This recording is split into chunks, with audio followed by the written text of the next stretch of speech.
Елестетіп көріңізші, бір күні сіздің итіңіз таңертең оянып, қайырлы, бүгін серуендеуге қайда барамыз деп сұраса, немесе мысығыңыз, мына тамақ шын мәнінде ұнамайды, ауыстырып берші десе, бұл ертек емес. Бұл сұрақ егер барлық жануарлар сөйлей алатын болса не болар еді? Алдымен жануарлармен сөйлесу адамзат арманының бірі. Аңшы мен қасқыр, балықшы мен дельфин, фермер мен сиыр, тіпті қаладағы көше мысықтары мен адамдар бәрі енді бір-бірін түсінеді.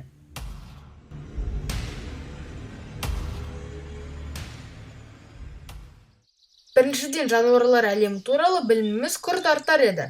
Біз олардың неге ұйықтамай жүрген, неге жылағанын, неге көшуге мәжбүр болғанын тура өз ауыздарынан естір едік. Ғылым жаңа дәуірге аяқ басады. Экология мен биология күрт дамиды. Екіншіден, адам мен жануар арасындағы қарым-қатынас түбегейлі өзгереді. Аң аулау, мал сою, цирктегі жануарлар шабуы бәрі сұрақ астында қалады.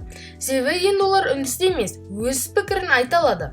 Сізге бұқан, мені бұл аренадан шаршадым, немесе түлкінің маған тыныш орман керек дегенді есту сізді ойландырмай қоймайды. Үшіншіден, үй жануарлары біздің достарымыз ғана емес, кеңесшілерімізге де айналады.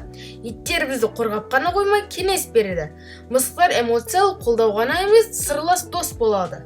Бірақ бұл өзгерістердің қиын тұстары да бар. Қазірдің өзінде біз итті жаман ит деп ұрсаламыз. Ал сөйлейтін ит сізге мен жай қорқыдым ғой, неге ұрсып тұрсың десе, жауап беру өте қиын. Ең қызығы тағам мәселесі. Жануарлар сөйлейтін болса, біз әлі де ет жейтін дедік. Мысалы, сиыр, мен өмір сүргім келеді десе не болар еді? Мүмкін адамзат вегетариан болуға бір қадам жақындайтын шығар. Ақырында жануарлар сөйлейтін әлем бұл жай ғана тіл табысу емес, бұл жанашырлық, жауапкершілік, теңдік және шынайы қарым-қатынас әлемі. Сіз сол әлемде өмір сүргіңіз келе ме? Өз пікіріңізді жаза кетіңіз.